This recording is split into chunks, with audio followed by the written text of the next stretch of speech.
Thank you, Tyler. Thank you also the rest of the team at the Carsey-Wolf Center. It includes Patrice and Emily. And of course, thank you to Lisa and Winddance. Before we begin, I just want to say a few words about Film Quarterly. We are the oldest running film studies journal in the country. We are published by UC Press in both print and online form, and we're partially funded by the Ford Foundation's Just Films initiative, which allows us to collaborate on and host live events and be a part of things like this. I'm the assistant editor, as Tyler said, and we have B. Ruby Rich, the legendary queer and feminist film critic, at the helm as the editor-in-chief. Ruby has really brought a unique editorial vision to the journal during her tenure there over the past 10 years. For example, we have not stayed true to our namesake. We publish on an array of media from around the world, new and old, which includes film, TV, video games, virtual reality, web-based media, which includes documentary and fiction forms, and even sometimes installation art. As long as it's about the moving image and has a social and political engagement, we are interested in it. Lastly, we pride ourselves on casting a wide net in terms of readership. We aim to bridge academic and public intellectual communities who just love rigorous intersectional analyses of visual culture. Which brings us to your article, which is the basis for this event, of course. Your piece called Millennial Messiahs is in our current issue, which, as Tyler says, is available in print form in the lobby. And when Winddance and Lisa pitched this idea to us, we were so enthusiastic to have writing on these shows and on the tech industry. So thank you for your wonderful piece and also agreeing to do this in-person event to unpack and elaborate on your research. So let's begin there. What led to this collaboration? Well, I think we saw it since I had just finished writing a book based on interviews with women and men in Silicon Valley. And Lisa and I both are big consumers of tech TV. And I thought it would be a great opportunity for us to kind of integrate the sociological research and bring that into dialogue with television. And obviously, a lot of the tech CEOs are our celebrities. They're part of the celebrity culture. And so we both have a lot of respect from each other, and we thought it would be a really nice collaboration. Yeah, we worked at the same university for over almost 2 decades, and and had a chance to collaborate in a Mellon Sawyer seminar focused on race and immigration in California. Winddance invited me to be part of that, and I learned a lot through that year-long seminar. And in the seminar, we also read Winddance's book with graduate students from, I think, 7 different departments. And it opened up a lot of dialogue and conversation. And then after we had read the book, these 2 shows that we had become aware of, Super-Pumped and WeCrashed, seemed to resonate with a lot of the sociological findings in Winddance's book. And so we thought, well, let's keep our kind of mutual learning process going. And now that we've read your book, let's think about it in relation to these 2 TV series that are trying to tell these stories of fallen tech bros. So that's kind of how we got into it. And then we co-wrote together, and that now it's in the piece. So it's been great to learn from Winddance. And what a great experience to be able to watch a show with that kind of research and writing in the background of your mind as you're watching it and analyzing it and thinking critically about it. What an awesome experience to have. So we thought we would begin, because we don't want to assume that everyone has seen these shows. So we thought we'd begin with just showing the trailers for both shows, just to give people a taste of the shows that they discuss in their article, WeCrashed and Super-Pumped. So let's lay out the historical scene here before we get into the actual shows. So I want to ask Winddance, because of the research that you did, the field research you did for your book, Geek Girls. Can you talk about when these shows take place, which is the 2010s, and kind of when these startups emerge? When much of this, also the show's actions take place, how does this moment fit within the larger kind of trajectory of what we've come to understand as big tech? So I would say that it starts with what has been called the PayPal mafia. So the guys who founded PayPal, and then they sold it, and there was a lot of money made. And Emily Chang writes about this. She works for Bloomberg, but she writes about this in her book. I think what happened is there was a concentration of wealth in the Valley, and you had a small number of men who were able to finance startups. So the PayPal mafia, they financed Facebook. So we have Facebook, founded in 2004, followed by WeWork and Airbnb in 2008, then Uber 2009, and then Lyft to 2012. So there's a lot of money. It's basically a fiscal climate in which we have what sociologists would call pattern recognition. So young men, particularly if you've dropped out of Harvard or Stanford or MIT, were able to attract the financing, the venture capital. And the issue is that women weren't able to get that kind of venture capital. And so even men who had a lot of failed, serial entrepreneurs like Adam Newman, they were still able to get the money because this image of the entrepreneur it was gendered as masculine, as white, or Asian male, but you had to drop out of the right school. So, if you were Black or Latinx and you dropped out of an HBCU, you were just a dropout. But and so a pattern developed after Zuckerberg and others in which people who dropped out and became entrepreneurs could get this money, right? And it was a very small group. So I think it was a historical moment that's now over, where the money was flowing. And Stanford and MIT played a key role because you had a network. So I talk about the concept of geek capital in the book, which is you have the right networks, right? So you can get people to finance you. And it just grew and grew and grew. So I think but this happened after Zuckerberg, after Facebook. So you had a period of 8 or so years where they're being financed. And so we get this image of this is what someone who does a startup looks like. Yeah, I would just add that this is a moment in the tech industry where we're shifting from an era of Web 2.0 or social media to a moment that some scholars have called platformization, where suddenly you have digital companies leveraging existing industries such as the transportation industry or the real estate industry.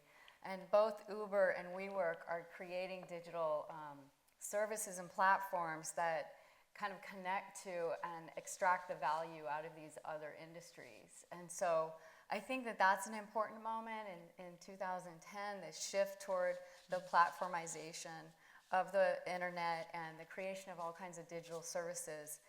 By 2019, you have so many companies participating in those kinds of activities that we have a so-called unicorn stampede, where there are, a number of companies, including WeWork and Uber, Pinterest, Slack, a host of others, that were each valued at more than $1 billion when they were preparing for their initial public offerings. And so you suddenly have all of these companies with fairly new services that had evolved over the decade that are some people are saying their value is heavily inflated to the point that some bold congressional leaders are testifying at hearings and warning public investors about losing their money in these ventures. Yeah. So just building on what Winddance was pointing out about that earlier period and how it led up to 2019. Which, yeah. I think that's so helpful and so necessary for us to understand before we get into the show. So let's talk about the shows themselves. And I recommended that we look at, we do some more clips and look at the opening credit sequences, in part because, first of all, opening sequences, of course, are the first impressions that viewers have of shows. I think that they're largely taken for granted, by the way. But also importantly, they repeat, right, before each episode. So there's this kind of like further embedding or implanting of the kind of ideas or what they're trying to get to convey to the viewer. Even if you can skip over them, you're still seeing a little bit of it these days with streaming. So let's take a look at those opening credits, and we're also going to watch just a little bit of the first episode, the beginning of the first episode of We Crashed, and talk a little bit more about unicorns. Okay. So much in there, just in those opening sequences and then the opening of We Crashed. I don't know where we want to begin, but maybe you guys could think a little bit out loud together about what we're watching here, how it's setting the scene for the episodes to follow. Well, what struck us, and one of the things that we wrote about and theorized in our article, was all the female silent service providers of different ethnic backgrounds and that scene really sets up this. You see his power reflected and expressed through all the people serving him, and waiting on him, and they don't have a name and they don't speak. So that just clearly communicates his status and power immediately. But there's kind of a group of people interested in writing for television about these major economic entities and coming up with, creating a cultural forum in which viewers can think about the corrupt workplaces, the corrupt financial incentives of these companies, and allow viewers to think about this largely unregulated industry. So we have Super-Pumped and WeCrash for Apple TV. And I just want to mention that we are on a writer's strike right now too, and I just want to mention the names of some of the writers that have worked on these shows. Please. Sarah Acosta, Emily Hornsby, Saifi Deary wrote for Super-Pumped, and then We Crashed is Eleanor Burgess, Ava Anderson, Zenzel Price, Elisa Karasik. These are people who are probably on picket lines right now who wrote this material and maybe finding a hard time finding work at this moment. And I just think it's important to acknowledge them and some of the creative talent on these shows. But we start with these also just to give you a sense of how viewers are invited into these diegetic or narrative universes. The kind of, even the sound is quite similar across these opening sequences. It sounds like almost these bubbly little worlds. It reminds me of like champagne bubbles popping or something. And there's an interesting acoustic continuity across the sequences. We showed the opening sequence of We Crashed because of just looking at the domestic life world of the CEO and how his day, as Winddance mentioned, is started by an entourage of domestic workers who open the blinds, bring him his breakfast, light up his bong, get him ready to go off and tackle the kind of tech world. And he doesn't know this, but he's walking into his own, he's been voted off the board. He's been voted out as CEO. So it sort of starts there, and then the show does exposition of all the backstory leading up to that moment. I think it's also important to note that this was also based on the writings of Mike Isaac, was a Wall Street Journal reporter. So journalists also played a key role in documenting the rise and fall in real time. And I think it was the article by Mike Isaac that was really central in his being fired. And of course it was adapted by the writers. But there were a lot of writers involved in this, including journalists.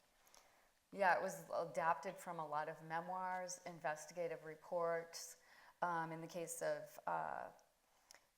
We Crash, it was adapted from a podcast called We Crash, The Rise and Fall of WeWork. And then it was adapted for streamed television. So I think it's interesting to mention that kind of industrial context. And I would say, it's the podcast was really important. I mean, it was really central. And I would say in the case of Super-Pumped, Susan Fowler's book, Whistleblower, her memoir, which she wrote after her blog So we also have blogs. I mean, my research, I drew on blogs and memoirs as well as interviews, but we have a lot of people to thank who were blogging and creating diaries that also provided the inspiration for these shows. Yeah, I know we briefly talked about, besides all the labor that of course is behind these kind of, how these stories emerge, we also talked about just how all the products that are created out of kind of true crime these days, right? And now it's true con, right? Which are these stories about conning, which these kind of have a relation to. And I read an article recently that true crime was actually referred to as a lifestyle, which is really, I mean, when was the last time, if ever, you heard of a genre being referred to as a lifestyle? Like, because there's products in Etsy and they're, and there's just so much fan culture around true crime. It's really bizarre. But maybe we'll come back to that in a little bit. I want to stay also with kind of what these shows are depicting. Something else that also struck me in watching that was just the insulated kind of existence of these CEOs and these entrepreneurs. And just the ways that, like blasting of Katy Perry's Roar, so that he can't hear anything, that everything's drowned out, right? And that they have to put it on when he walks into the office. So there's this really kind of, this amazing, and of course it's the moment when he is about to get fired, right? Or be told to step down, that we are introduced to the Roar, and then then he has to leave. So let's talk about then him walking through the office and the kind of like tech culture, the culture of the office that he's walking into. So coming back to your book, Winddance, perhaps you can talk a little bit about about the kind of what we see in this, what you call brotopia, right? That is in the tech industry, and talk about how the shows are trying to kind of intervene or represent that. So, Brotopia is the title of a book by Emily Chang. One of the things that I found, and I think it is accurately represented in this, is, and we'll see this in some other clips, the amount, the excess. You didn't see it all in that clip, but the amount of drinking and partying and mandatory socializing, it's a hermetically sealed world. And I think the difference between this business culture and, say, the late 20th century, earlier cultures, workplace cultures, is that there's no real separation between work and home. Like, you don't have a separate private life from work. And so that actually empowers the CEO more, because you have the workers are generally below the age of 30, the majority. Most don't have children, and so this becomes their whole world, I think, which enhances the hermetically sealed and the power of the CEO, because they're providing everything. We don't see that in that clip, but what I found and what other research has shown is there's also a lot of fear of not pleasing the CEO, because everyone has to sign non-disclosure agreements. So we don't see that, but the background to this culture is the fact that even when you're interviewing, before you've actually gotten a job offer, you're signing a non-disclosure agreement, which is basically signing away your freedom of speech in exchange for a job. And that makes it difficult for the employees when they leave or are driven out or basically traumatized. They can't even talk about it. But that also produces this culture of conformity, because you've signed away your rights. And that's another part of the not being regulated by the government, not having regulations. And also they're not unionized. So part of that, we're all happy in the party culture. What underlies that, in part, is the non-disclosure agreements and the fear and the ultimate power. And that's part of the messianic culture. And we have some clips that we can show, unless Lisa, you want to chime in right now, we could show the clips and would you like to chime in? I would just say that, one of the concepts that we try to develop in the article is this concept of the millennial messiah as a kind of archetypal figure during this period of maybe like 2010 to 2019, roughly, that exemplifies a shift in the kind of celebrity culture of the CEO figure within the tech industry. Prior to that, there had been people like Bill Gates and Steve Jobs, Larry Page. These people too certainly had celebrity personas within the media culture. But what we see is a kind of insertion of cash flow to the point where the figure shifts because they're sitting on so much money. And we start to see a kind of hedonistic tech bro culture where they've got so much money that they're partying like crazy.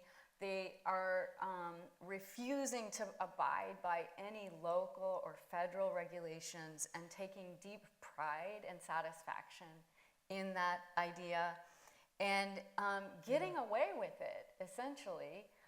Their staffs that they're surrounded by, whether they're legal counsel or advisors, are just letting them do whatever they want as long as they allow the valuation of their enterprise to continue to evolve and intensify. And so we try to study the power dynamics of this figure, as well as situate the figure in relation to as Winddance already mentioned, the silent service providers who are kind of in the background in many scenes throughout these shows. They have no voice. They tend to be racialized and classed in particular ways. And yet their labor day in and day out really helps to elevate and build this kind of hedonistic culture for these millennial messiah figures. Yeah, and I think it's important to note, and we write about this at the end of the article, it's important to note that the corporate boards are aware of this hedonism. They know this is going on. They continue to get financing from banks. And so there are a lot of actors. It's not as if this isn't known that Adam Newman drinks that certain tequila. I'm forgetting the brand. Don Julio 1942. That's right. Right, because I don't drink tequila, but it's important to know that this isn't a secret. The bankers all know, and every time they go to ask for more money, they're given this money. So this is being supported by, everybody knows what's going on. And it really does come down to the overvaluation and the unicorn status. So there are a lot of actors supporting this. And it's also, they're making more money than a lot of small countries. They have a lot of power. But there's a lot of collusion. And we can talk about this later, but when we think about the collapse of Silicon Valley Bank and then Bank of the Republic, part of that is we're now seeing the government acknowledge that there wasn't federal oversight. And this is part of the same ecosystem. Yeah. So the hedonism is sort of like, okay, it's okay that you're engaged in this excessive behavior because a lot of people are making money. And we should say we're not opposed to hedonism. Yeah, we're not anti-hedonist. But the way that it gets woven into the corporate culture is a little troubling. And you'll see a few clips coming up that maybe signal what some of our concerns might be. Yeah, we're all about pleasure, but some of it's compulsory. That's also the problem. Some of it is like you can't opt out of the drinking. And so if you're in a situation where you can't handle drinking, or in my case, I'm from a family of there are a lot of alcoholics and I just can't drink a lot, that's just part of the culture. You have to participate in it. So it's really, that's one of the problems. It's not voluntary.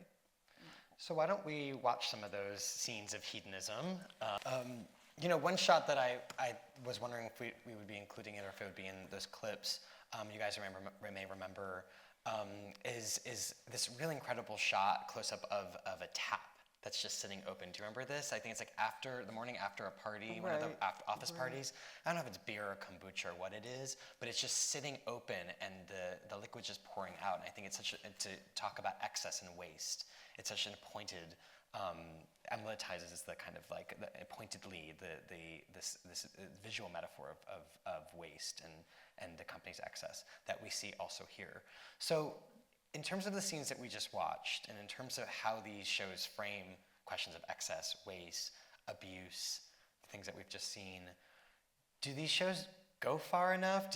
How do you guys feel about, what are your thoughts on how they're framing whether it's hedonism or the kind of issues that you've already laid out, questions of race, class, gender, etc. Talk about the mixed bag that maybe some of the shows that you talk about in the article. Well, first I would say that these scenes don't show the pressure on the employees to participate, and how one of the things I found in my research when I interviewed women was if they refused to participate in this, they often lost their jobs. And there was a lot of job hopping. So among the sample I had of about 98 people, they stayed on their job an average of 2 years. And a lot of the women talked about how they could not decline to participate, or they wouldn't get their promotions, or they would get negative peer reviews, because there's a lot of peer reviews. So I don't think it adequately depicts the amount of coercion that's involved and how participating in this culture is essential for getting promoted or having respect. And it also doesn't show the amount of sexual harassment and sexual assault. Yeah, I mean, I think the shows are, of course, they're definitely not perfect in terms of the way they represent these tech world universes, right? Like, but they do provide a space in which the viewer can think about gender discrimination, the politics of sexual assault, labor exploitation within these workforces, and they do make some of these experiences vivid and palpable. What ends up happening, though, over time is that the narratives really suppress a lot of the potential for those issues to become bigger and more, those issues to become disruptive and indicting of these operations. But they get contained, and the shows really promulgate this logic of internal regulation by the corporation. And the way that it manifests as well is through this figure that we call in the article the female fixer. And these often are executive white women who are appointed to clean up all the dirty work and make sure that the CEO prevails, whether in the corporate boardroom or in the court of law. And so that figure is really kind of the internal fixer, where they can constantly say, we don't need to have, federal regulators come and do a site visit because we're working on this. And an example is at Uber, they brought in Eric Holder, who was in the Justice Department under the Obama administration, and then went on to work in a private firm. And Uber contracted him to lead internal legal investigation of a host of sexual assault and sexual harassment claims within the company, and generate a report that allowed them to just sort of contain it and encourage training for their personnel. In any case, I don't know if this is answering exactly what you were getting at. No. Well, the timing of that is they wanted to contain it before the IPO. Right, so they were concerned about it, and then they ended up replacing him. But I also think what we see is a lack of female solidarity, because in that one scene, you see Susan Fowler is going to Austin asking for help, and she's thinking about how much she's going to make during the IPO, because she's one of the women who's been there the longest. So you also see how capitalism plays out, or how the potential to become wealthy really undermines solidarity in the workplace. Yeah, I mean, I think we're going to share some clips in a minute that deal with those issues of sexual harassment and gender inequality in the workplace. But I want to just stay for a moment on this issue of the show's kind of tight focus, especially on the CEO character and its inabilities, or maybe at times there's a kind of like fanning out and looking at other, like Susan Fowler and these other characters.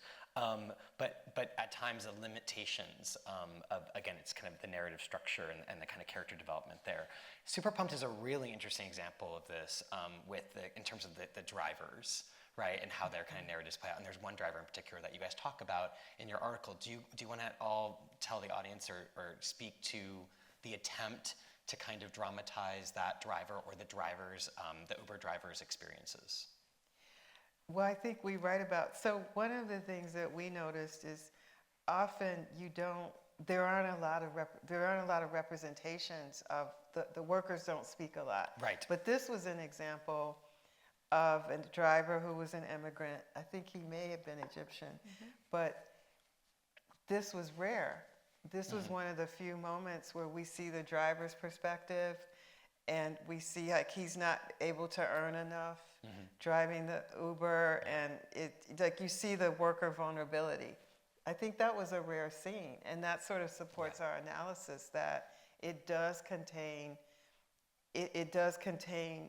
critique, and also there's just this general fetishizing and glamorizing the CEO.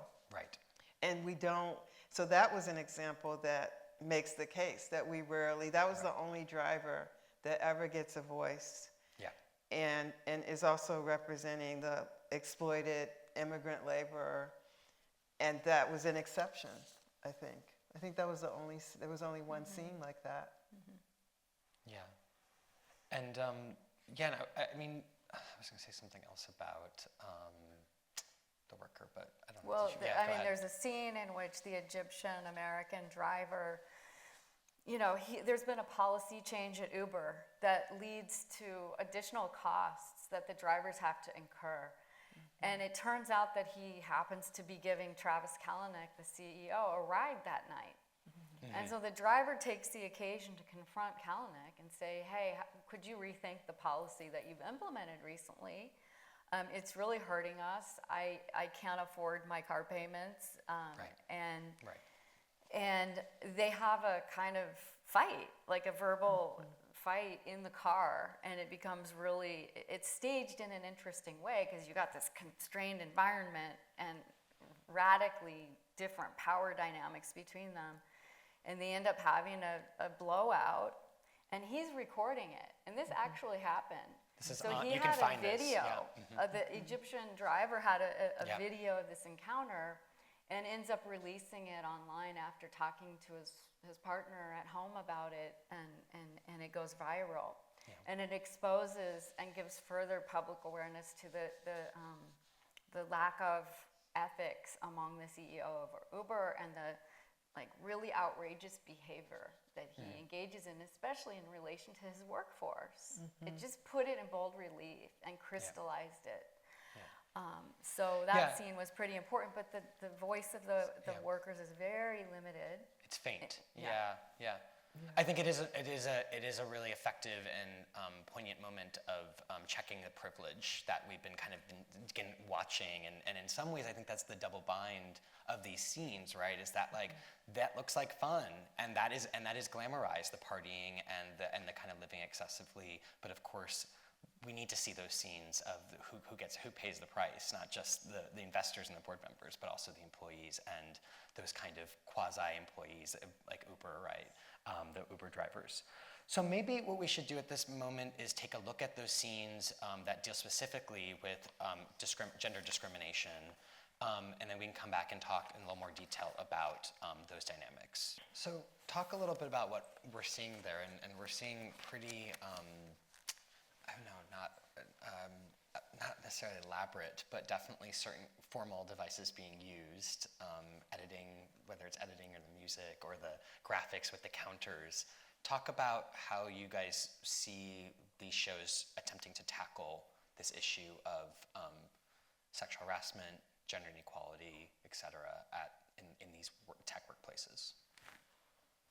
Well, I think, so the scene with Susan Fowler where you have the graphics and the numbers behind her, that was a really powerful scene because it's one of the only scenes where we hear the women, where she's speaking directly to the camera, and we hear her, she's representing all the women who've been pushed out. And that's very powerful because we haven't seen that before.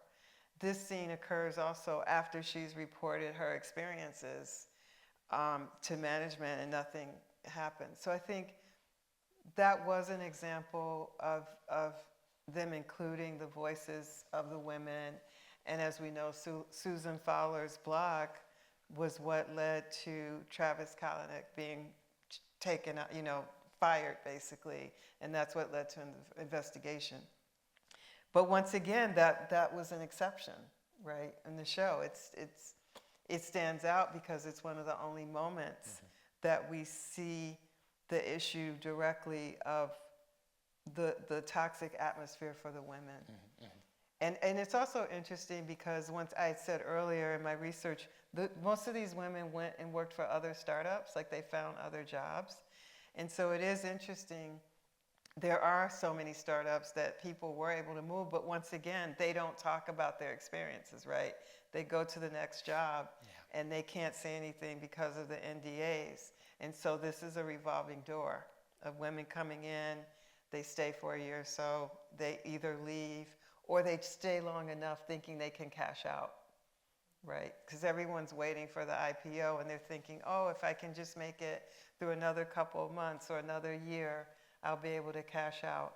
And it, of course, perpetuates that silence surrounding these experiences, these toxic, Exactly. horrible. And I think what was also powerful, and Lisa and I wrote about this, was the silence, how you don't hear them speak in that scene where Ariana Huffington is interviewing them, but then it pulls out and you don't actually hear them. And I think that represents how they're silenced through the NDAs in part, right? And so it doesn't go anywhere. Did you want to say something else Yeah, about no, that? I think building on what you already said, Winddance, and just the contrast within this one series of Super-Pumped between the direct address that we see from Susan Fowler as a whistleblower. We call her she's a type of female fixer in our analysis, but we call her the renegade that like blows things up and disrupts practices that are, she tries to disrupt practices that are oppressive. But yeah, when Ariana is brought in to fix things as an executive fixer, she's in a glass case. And so it's this kind of mythology of transparency within the tech workplace, as if there's an open flow of information and you can see what's going in all the offices. And the irony is that, it wasn't until things got really bad where she actually, after the Holder investigation, where she had people come in her office and share any incidents of sexual harassment, inappropriate behavior, even sexual assault. The woman, the blonde woman that you see that doesn't go in, had been sexually assaulted as a senior member in the company, but decides not to report it. Because I think she was also, in real life, one of the first female employees. So she's also looking at cashing out, right? Yeah.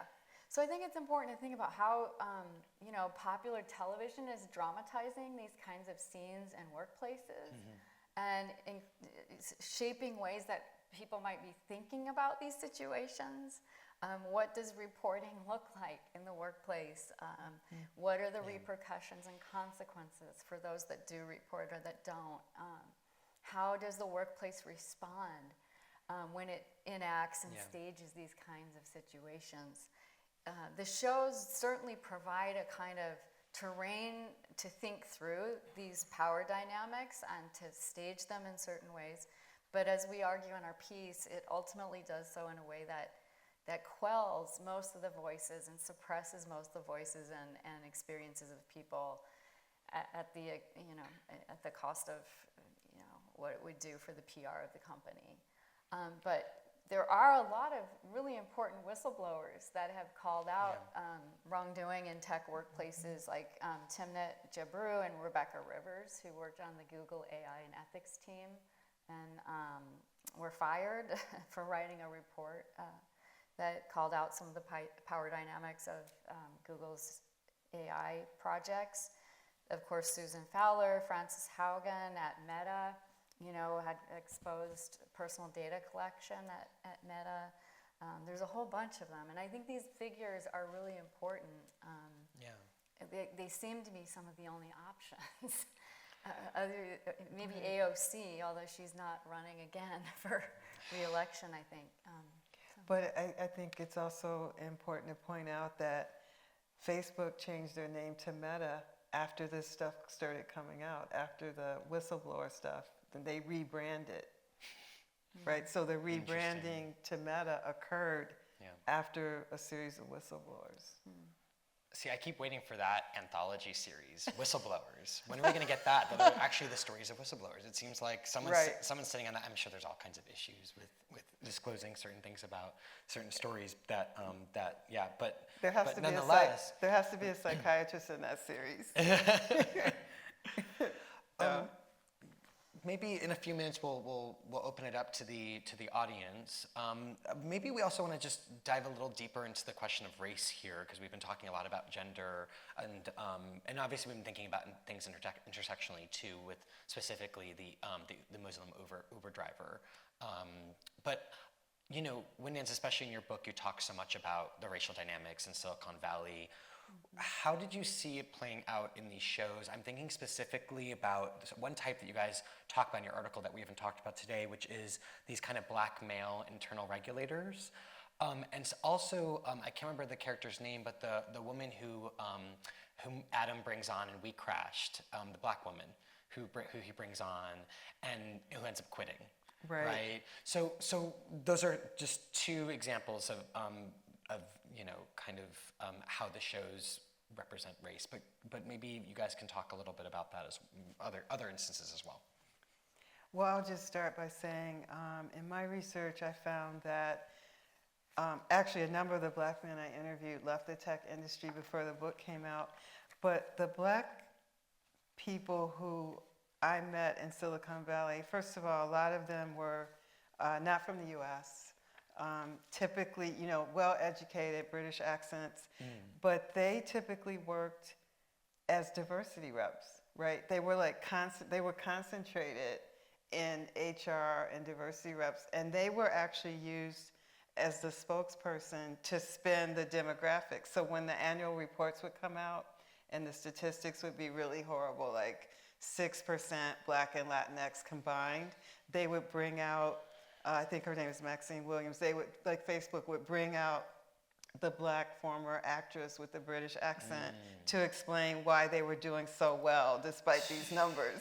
So they were sort of, I mean, that's what I saw at that time. They were brought in, as well as LGBTQ employees would be brought in to do the spinning and to talk about, even though these figures look horrible, we're really doing well, even though we hired 7 people out of 2,500 people globally. And so that's what I saw in the Valley. In this show, as we write about, the black men are brought in to kind of form a disciplinary role, right? But it is somewhat limited. It takes a while. There are a few scenes we didn't show here, but they're still contained too, because they're not really total insiders, although they are board members. But I think what the black men in the show exemplify is the white male solidarity on the corporate board, right? And then you bring in the outsider, and it doesn't disrupt the brotherhood, so to speak. What would you say?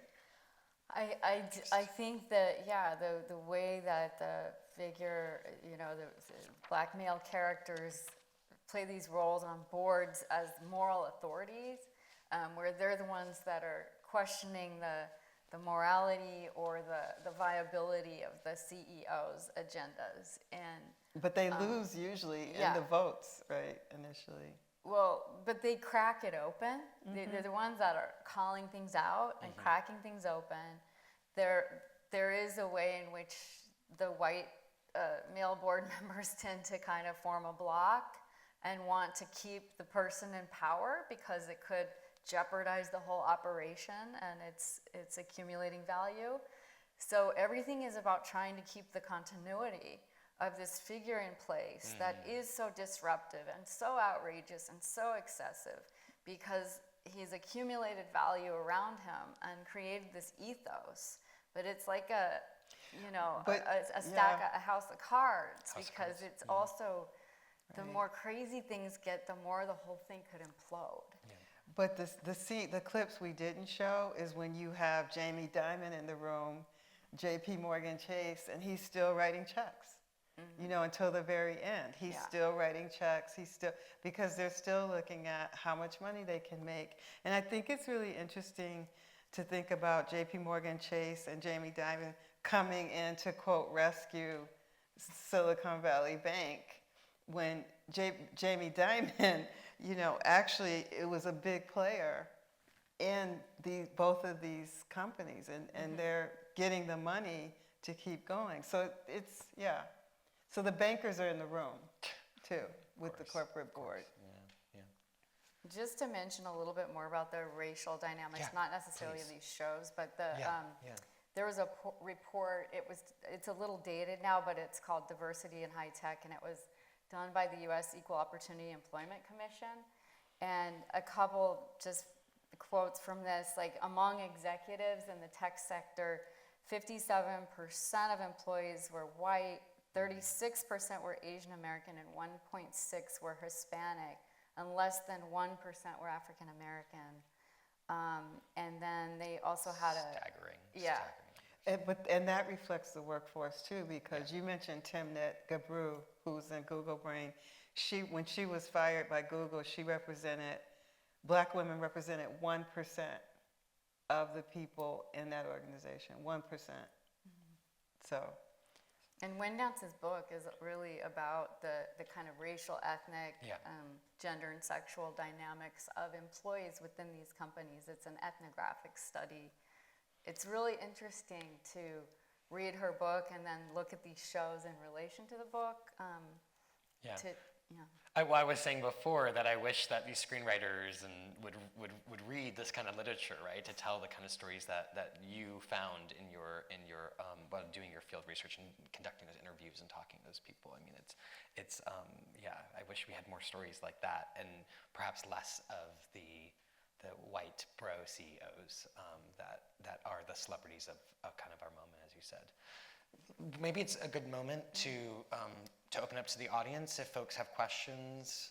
I just had a question about the periodization of and how you're arguing historically for when you saw this beginning, and your endpoint seems 2019. So, you know, what does the pandemic do to the logic that you've just discussed? I mean, we wrote this a year ago. I think that, you know, we've seen the mass layoffs, and we've seen the collapse of a couple banks, and I think that is a product of the industry not being regulated. What I would like to add to that, though, is these companies aren't able to do these layoffs in Europe, where they have more labor protections. So, for example, in Germany and France, these companies that are laying off the Americans, they're actually being forced to negotiate with unions there. So I think what's really sad and sort of embarrassing is we kind of need the EU. We're sort of depending on the EU to regulate these companies because the U.S. government's not doing it. So when we look at the future, we look at regulation or examples of places where there are labor protections and fewer scandals, it's in Europe, in mostly Western Europe. So I think that's interesting because you're not seeing the same. I mean, Credit Suisse had some issues, but we're not seeing the same problems in Europe that we're seeing here. And I think one issue is there's more regulation there. There are more labor protections. And so there is really a gap in terms of, especially when we look at regulation. Yeah, I would just say that the question about the pandemic and its role in, you know, a moment where the economy really collapsed. If you look at the charts, you really just see, like, you know, a dive down, and there's been a recovery. But as you've noticed, and as Winddance mentioned, tens of thousands of workers have been laid off within the tech sector, and they've been really trying to tighten their belts financially and streamline their operations and go through this kind of economic efficiency phase where they even reevaluating their own value. But I also think that, you know, one of the things that we end the article with is we point out that both these CEOs were removed from their positions ultimately. And then just a couple years later, they were reappointed as CEOs as new quote-unquote disruptive ventures. One's called Flow, that's Adam Newman and a kind of new international real estate venture. For housing. And then Kalanick was doing, I need to look up. I forget, but they both have started new startups. And in fact, Adam Newman was getting, already had big investors. And their argument was, look at how well he did in disrupting the real estate industry. So now they're giving him money to finance his new venture, which is about housing. So they don't seem to have really suffered from that. But in terms of the pandemic, I would also say, look at the profits. And one reason we're seeing these mass layoffs is the shareholders still want their money. They still want to have the same profit margins, right? So they've made a lot of money. They want to keep the profit margins up. And we don't really see the U.S. stepping up to regulate. And we're behind. So once again, we're looking to the EU. I thank you. That's just terrific. I want to know so much more from you all about your kind of comparative analysis of these two shows, in basically celebrating tech broism, at the same time it's supposed to be having a critique of it, but it has so much fun with it, for one thing. And then shows do try to have some kind of analysis, in both cases of, women in the workplace. But I'm just wondering, kind of how you assess their success and failures at that. But I'm also thinking about what you might think about, the earliest iteration of this that I know is Silicon Valley, which the show, Silicon Valley, Right. where they were basically the Beavis and Buttheads of tech bros. Right, right. And although it too had a kind of analysis, women were marginally better than the tech bros, but then they ended up being as complicit or worse than the tech bros. But anyway, so I'm just kind of wondering about your overall analysis of just kind of how in-depth and meaningful the critique is. Because it's also just like, you got this spectacular fun of just watching all the hedonism and we won't call it toxic masculinity. Well, I think we see this as these two shows as part of a cycle of what might be called tech TV shows that, Halt and Catch Fire, Silicon Valley, Mr. Robot, Startup, The Dropout, Severance, a whole bunch of shows have come out probably over the last decade that try to stage tech company operations. And I think we were interested in the kind of audacity of these shows and just they just stood out to us because they had just come out and Right. They came out during the pandemic. Constance, I would also say that when you think about Silicon Valley, so that came out in 2014. That was actually before any of these companies had released the demographics of their workplace. So it's not until 2014 that the San Jose Mercury News files a Freedom of Information Act to force these companies to reveal the demographics of their workplace. And that's when we find out that it's like 2% Black and 4% Latinx and X percent is Asian. And they don't really break up Asian versus Asian American. But we didn't have any data because prior to that Freedom of Information Act, the government colluded with tech companies to make the argument that information about their workforce was a trade secret and they could be hurt, the economy could be hurt if it were released. So by focusing on these two shows came out after all the scandals, right? Because the scandals started in 2016. So there were a series of scandals and class action lawsuits, and then we did have the New York Times reporters. And so I think what separates this from 2014 is it's not funny now. And that was a comedy. You know how I'm not into comedies, Connie. But like, it's not really funny now because we've had all the lawsuits, we've had all the discrimination suits, we've had, you know, we've seen the negative consequences. So that was a different moment. And I think things shifted kind of beginning roughly in 2017, because by 2017, we're starting to see, oh, this is worse than we thought. And women are, and also by 2017, Ellen Powell has lost her lawsuit. And, you know, we're starting to see women, white and Asian American women, come out and say, yeah, I drank the Kool-Aid. I didn't know it was so bad. I didn't realize after 10 years and not working with a single Latinx or Black person, I didn't think there was a problem. And that starts to fall apart when we get to 2016 and we start getting the memoirs and the legal cases. Does that make sense? So I think and when Trump becomes president. And then Trump becomes president. So I think Silicon Valley was a different moment. It was an earlier moment. It also just normalizes this kind of post-regulatory paradigm where you can expose sexism and sexual assault and racism and exploitation and then just ignore it. You know, like it's really problematic how that gets kind of rationalized by these shows. You know, bring it all up and then reward the guy after you fire him by giving him $12 billion to do the same thing over again. The pattern and the paths through which these people move through capital is crazy.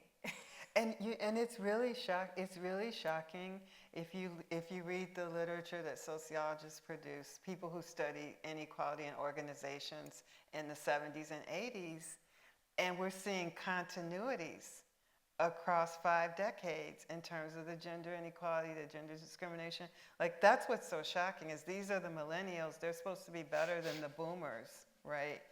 And it's just, as you said, like, and we have more data now, and nothing's really changed, and they're still getting financing.